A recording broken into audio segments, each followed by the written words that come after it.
I have always had paranormal experiences. Used to really freak out my mom. Still really freaks out my dad. I've always seen people who have passed, orbs, felt presences, etc.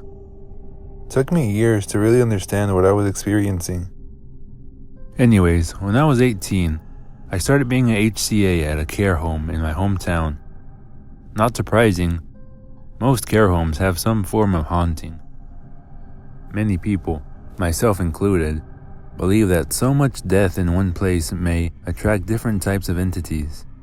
So a place may be haunted by a non-human entity versus the actual human residents who have actually passed away there. I had been working at this particular care home for about a year when I started working almost strictly night shifts. And of course, most of the paranormal activity happened once it became dark outside. Doors slamming shut, electric sliding doors, which auto-locked at night, would open as if letting someone in. Resident profiles would fall off the shelves. Footsteps would echo down the halls, but no one would be there when we checked. And once, I even heard deep, heavy breathing over my shoulder. There were 3 sections/stations in this care home. Station 3 was the newest section to be added to this building, but still had seen many, many lives pass through it by the time I was working there. Station 3 was known for its shadow man, a tall, dark figure that would walk the halls at night, easily over 6 feet tall, and had a thin, lanky build.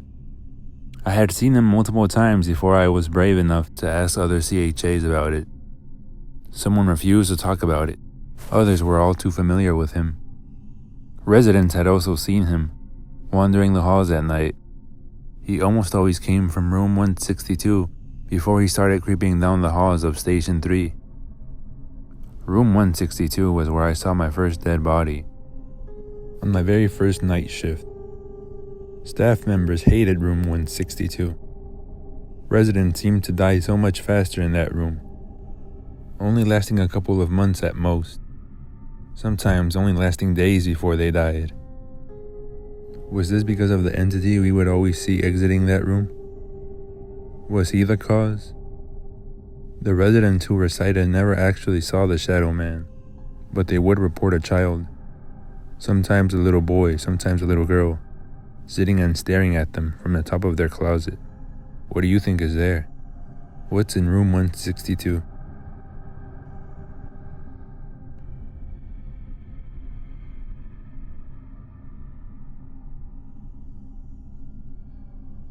When I was a teenager, I was kicked out of my parents' house, and I never really lived there past 14.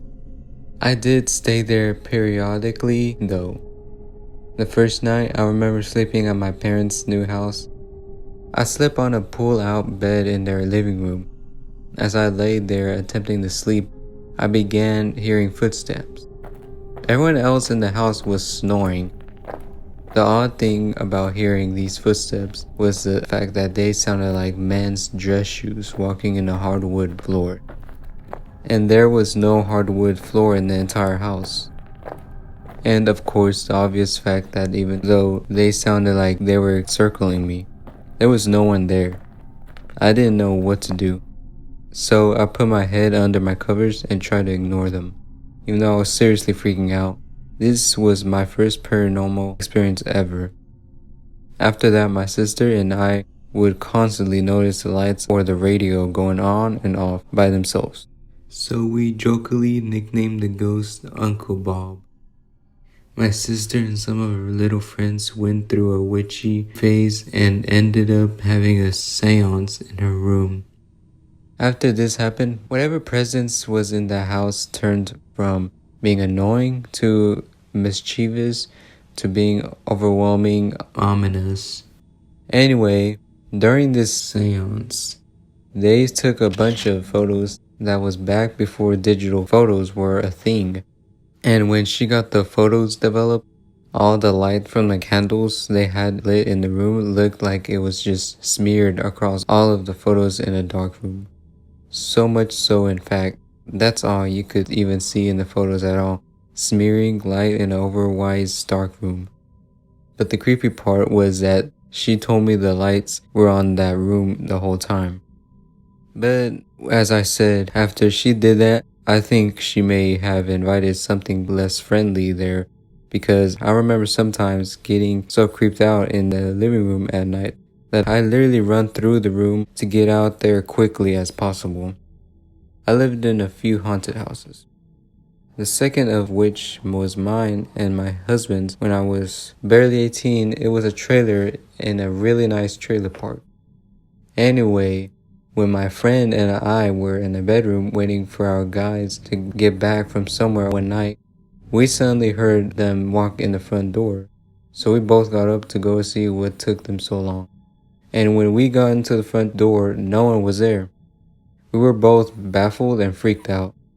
We had both distinctly and clearly heard them open the door and walk in the house mid-conversation. There was no doubt in either of our minds that they had returned, until we saw they haven't.